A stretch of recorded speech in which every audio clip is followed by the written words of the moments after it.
나는 전능하신 아버지 하나님, 천지의 창조주를 믿습니다. 나는 그의 유일하신 아들, 우리 주 예수 그리스도를 믿습니다. 그는 성령으로 잉태되어 동정녀 마리에게서 나시고 본디오 빌라도에게 고난을 받아 십자가에 못 박혀 죽으시고 장사된 지 사흘 만에 죽은 자 가운데서 다시 살아나셨으며 하늘에 오르시어 전능하신 아버지 하나님 우편 앉아 계시다가 거기로부터 살아있는 자와 죽은 자를 심판하러 오십니다.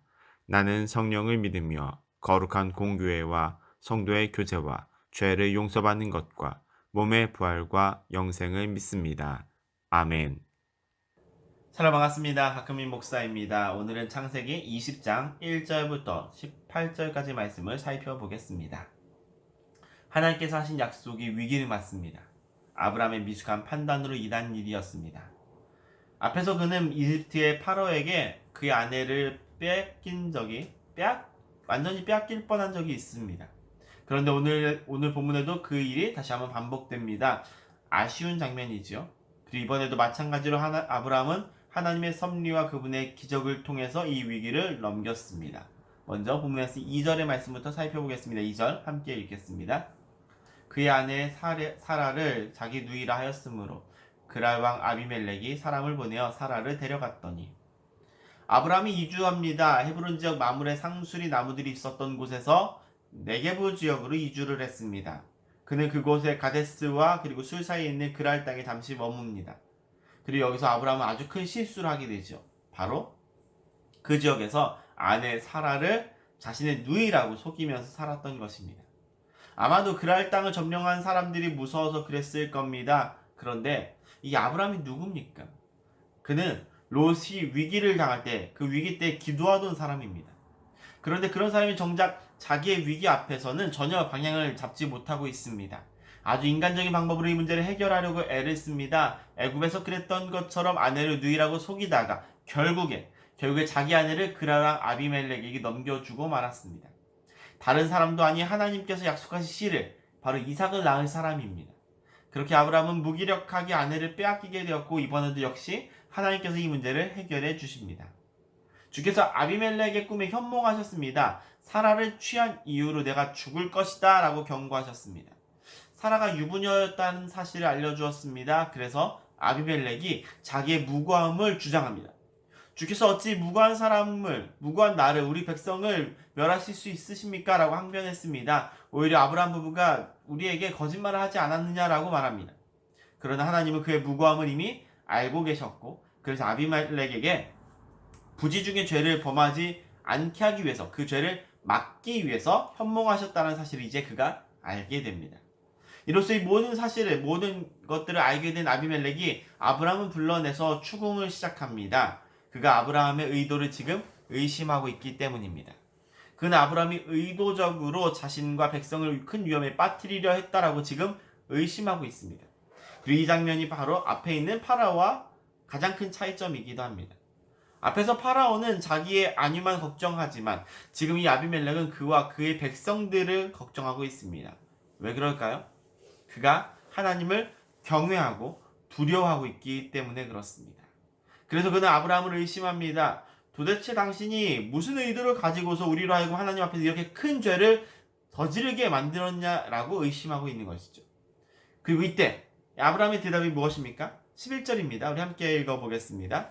아브라함이 이르되 이곳에서는 하나님을 두려워함이 없으니 내 아내로 말미암아 사람들이 나를 죽일까 생각하였음이요.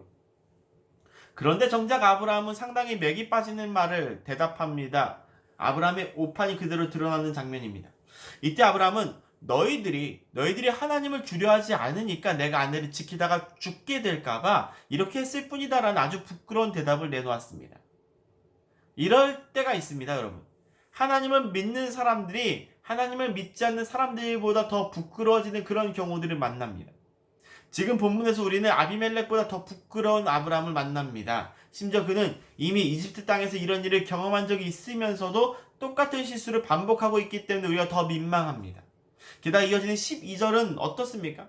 심지어 여기서 아브라함은 그녀는 정말로 나의 이복 누이다라고 말함으로써 자기가 전부 다 거짓말을 하는 것은 아니다라는 식으로 변명을 합니다. 정말 이제 실망스러운 부분이죠. 반만 사실을 말했을 뿐이다 라고 하는 이런 식의 태도가 그의 거짓말이 아닌 것을 증명해 주는 것은 아니기 때문이죠. 그게 옳은 게 될 수는 없습니다. 그렇게 우리는 아비멜렉에 의해서 점점 더 부끄러워지는 아브라함을 만나게 됩니다. 그리고 급기야 아비멜렉이 아브라함에게 막대한 하사품을 주는 것으로서 이 사태를 직접 그가 수습하려고 하는 장면은 우리로 하여금 눈들 곳 없을 정도로 만들 만큼 민망하게 만듭니다. 누군가는 이 장면에서 야 봐라 결국 하나님이 복 주시지 않냐, 결국 복 주시는 하나님, 그 복을 받는 아브라함 마치 델롬델처럼 해석하기도 하는 것 같은데 저는 그렇게 보지 않습니다. 이 장면은 복 받는 아브라함이 아니라 가장 초라하게 보여진 아브라함입니다. 아비멜렉을 속인 아브라함은 오히려 아비멜렉에게 양떼와 여러 명의 남종과 여종을 선물로 받습니다.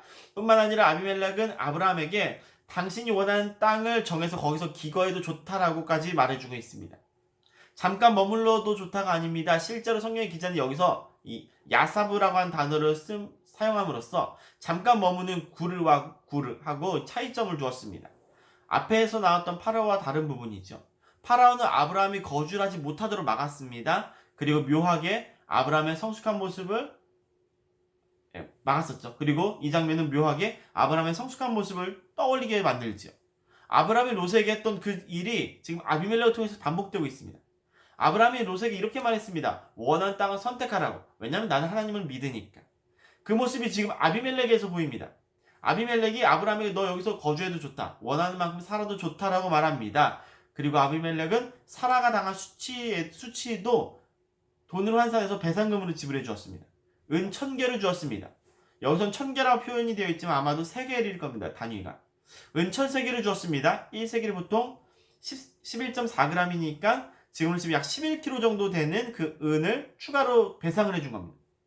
원래는 아비멜렉이 배상을 받아야 되는 건데 아비멜렉이 책임을 질 이유가 전혀 없음에도 불구하고 과하다 싶을 정도로 지금 아브라함에게 호의를 베풀고 있습니다. 왜 그러는 걸까요?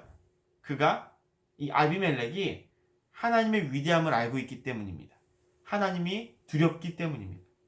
반면에 아브라함은 이러한 아비멜렉을 통해서 그의 연약한 믿음이 더욱더 부각되고 있습니다. 그렇게 이번에도 풍성한 선물을 통해서 그가 거부가 되기는 하지만 하나님의 약속들이 하나씩 이루어져 가고 있고 은혜를 입은 아브라함이 아비멜렉과 그의 백성들을 위해서 기도함으로써 아비멜렉의 불안 걱정은 씻은 듯이 다 사라지게 됩니다. 하지만 그만큼 더 아브라함이 초라해지는 것은 어쩔 수 없다라는 것이지요. 사랑하는 화랑교회 성도 여러분, 우리를 부끄럽게 만드는 사람들이 있습니다. 우리의 부족함 때문에 또는 우리들 연약함 때문에 일어나는 그런 일들이 있을 겁니다. 처음에는 그럴 수 있습니다. 하지만 그런 일이 반복돼서는 안 됩니다. 우리는 실패를 통해서 배워야 되는 사람들입니다. 실패를 통해서 배우지 못하고 아브라함이 그냥 거부가 된 것만 생각하고 그걸만 기대하는 사람들은 정말로 어리석은 사람입니다. 우리로 인해서 하나님의 거룩한 이름이 훼손되는 일이 없어야 하기 때문입니다. 그렇게 항상 자신을 돌아보시고 회개하시면서 겸손한 삶으로 주님께 영광 올렸으면 좋겠습니다. 그리고 그러한 삶을 통해서 큰 기쁨이 될 수 있는 저와 여러분, 우리 모든 그리스도인들이 되기를 주님의 이름으로 간절히 소망합니다. 함께 기도하겠습니다. 은혜가 많으신 주님, 어리석은 우리의 행동조차 합력하여 선을 이루시는 주님을 찬양합니다. 주님, 그리스도를 따라 살게 하여 주옵소서. 주님을 모르는 자들에게 부끄러움을 당하지 않게 하여 주옵시고 주님을 모르는 자들로 인해서 우리의 수치가 드러나지 않도록 선하고 겸손한 자가 되게 하여 주옵소서. 주님의 이름이 영원토록 거룩하심을 고백합니다. 실패를 통해 우리의 삶이 성숙해지는 은혜가 임하기를 소망하오며 우리 주 예수 그리스도의 이름으로 간절히 기도하옵나이다. 아멘.